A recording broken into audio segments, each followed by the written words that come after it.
Hey there, guys. How's it going? Good to see you. Welcome to Breakfast All Day. I'm Christy. That is Alonso. Next up for us is Tick, Tick, Boom, which is out on Netflix. It's been there for a few days now, so we're playing a bit of catch up with it. If you loved Rent, you want to know about the origins of Rent, Tick, Tick, Boom is kind of it.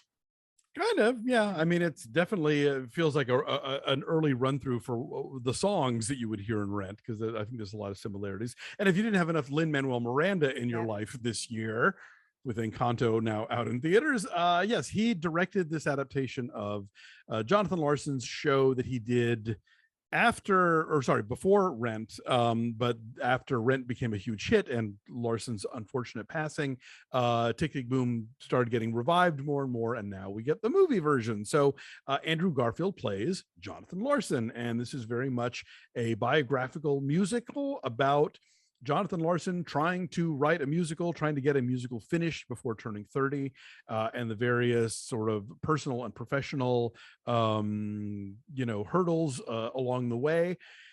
And, in the larger sense, it is a musical sort of celebrating the creative process and the challenges of working in contemporary Broadway and trying to stay true to your voice and your vision. And as I was just telling Dave on Linoleum Knife, this is kind of a Jello salad movie, in that if you love Jello salad, it's a big plate of Jello salad. And if you hate Jello salad, it's no thank you. I do not like Jello salad. And so if you are somebody who loves musical theater, and specifically loves the more recent strain of musical theater that includes people like Jonathan Larson and Lin-Manuel Miranda, then you will be in clover. Like this movie has a lot of songs. It has a lot of theater kid energy to it. It very much is a celebration of all things Broadway, including a ton of cameo appearances by Rent cast members and other Broadway legends. If you find that kind of theater kid energy insufferable, then you will hate this movie passionately. I'm kind of split, because my personality is split between those two extremes as well. But I think that as a delivery device for this kind of story, Miranda knows his audience and obviously relates to this material in his own way and from his own life. And so, he's giving it to you with both barrels.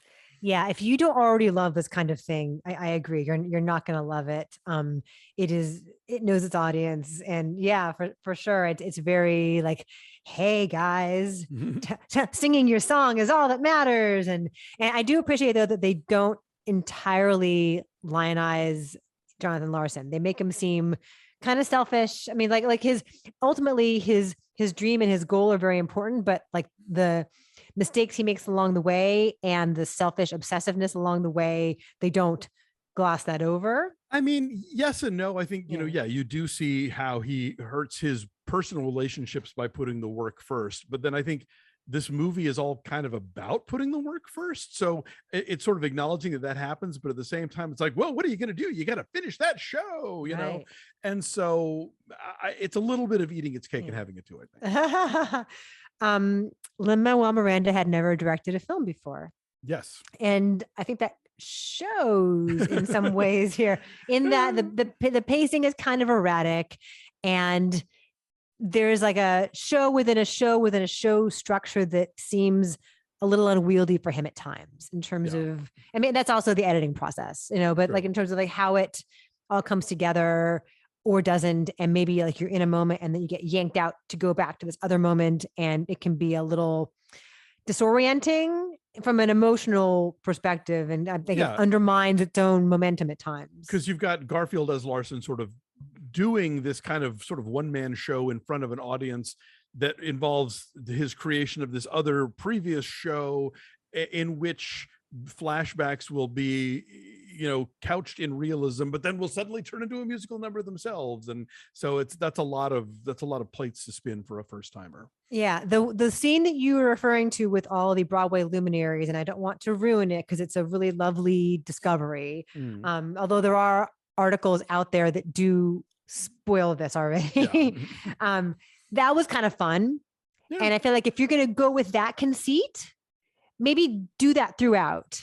You know, that there's like a magical nature, over the top kind of playfulness, Yeah. that he kind of just dips into, like in that scene, and maybe that's it Kind in of, terms of yeah. like dream sequences. Yeah. Yeah, it doesn't exactly hew with the rest of the film, because you're right. He doesn't. That's not a well that he goes to all that frequently. Stephen Sondheim is a character in this, Yeah. as apparently he was in Larson's life, played by Bradley Whitford, because why not? But it's funny because I kept, and Larson keeps saying, "Oh, Sondheim had his first show on Broadway at 27, and the whole thing is like, I gotta finish this before I'm 30," which, on the one hand, yes, obviously, because Larson died young, it does add this sort of ironic layer of like, yes, indeed, your time was limited, and you did have to make things happen quickly. And on the other hand, it's like, you know what? You can still be very creative after the age of 30. I promise you this. And it's this sort of arbitrary deadline that I feel doesn't always quite play. And it makes him a little insufferable. Yeah, exactly. And the thing is, like, when Sondheim did a musical about a musical theater composer, it was a lot. He took a much harder look at the character, whether you want to say the character was autobiographical or not. A show called Merrily We Roll Along, Franklin Shepard in that show is, kind of a jerk, and like treats people really terribly, and is selfish, and is also talented. And this one, I think it's sort of like, I don't know how Jonathan Larson wrote Jonathan Larson in the stage Tick, Tick, Boom, because I've never seen it. But I think Lin-Manuel Miranda has such affection for Jonathan Larson, and such affection for his memory, and, the tragedy of his sudden passing just as Rent was about to open, that he, is a little too, lets the character off a little too easy. I liked Andrew Garfield in this, though. And part of that's because I didn't realize he had this in him. Yeah, I mean, again, this is sort of like the Lady Gaga and House of Gucci thing. I didn't love the way that this character is conceived, but you certainly can't accuse Andrew Garfield of not giving it everything. Totally. So he's certainly committing to it. It's very high energy. It is. I mean, for me, the MVP, as she so frequently is Vanessa Hudgens. She's so good in this. I wish she had more to do. Yes, absolutely. Well, she was in the live TV Rent, and stole that too, as far as I was concerned. Was she Mimi? No, she was not remember. Maureen. Okay. And then of course she was Rizzo in the live action Grease. That's and right. And she blew the doors off of There Are Worse Things I Could Do. But yeah, I wish there were more of her in this, because her role is to sing his songs in the one-man stage production of Tick, Tick, Boom. And there's not a whole lot to her beyond that, but she's like so one dialogue exchange with him, I think. Yeah, that's about it. She's got so much charisma, and she's just magnetic and lovely, and I wish there were more to her. If you're watching Tick, Tick, Boom on Netflix, and then you want more Vanessa Hudgens, flip over after this is over to The Princess Switch 3, where she gets to play 3 roles. There's always a Christmas movie connection, isn't there? There Without is, fail. But especially in this one, because and Bibbs actually had a really great point on Twitter where he said that The Princess Switch 3 is a better heist movie than Red Notice. Well, now I gotta watch it with a tease like that. I think you'll find it fun.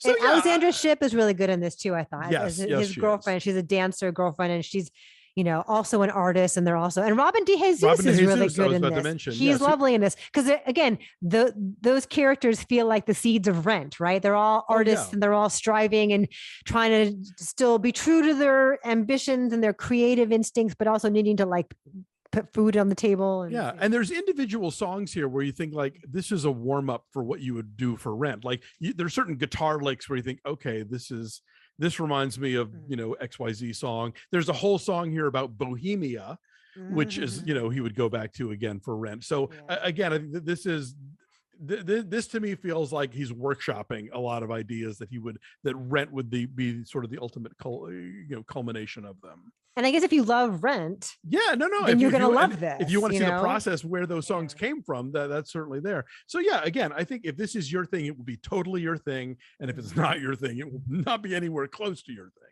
That's a great way to phrase it. I'm saying 5.8. I said 5.5.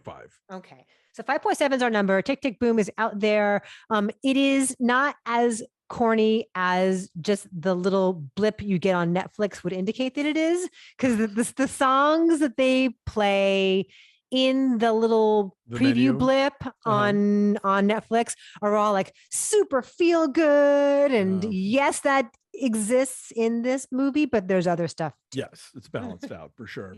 Awesome. All right. Well, listen, thanks for watching, everybody. Subscribe to our YouTube channel, like this video, wherever one does that.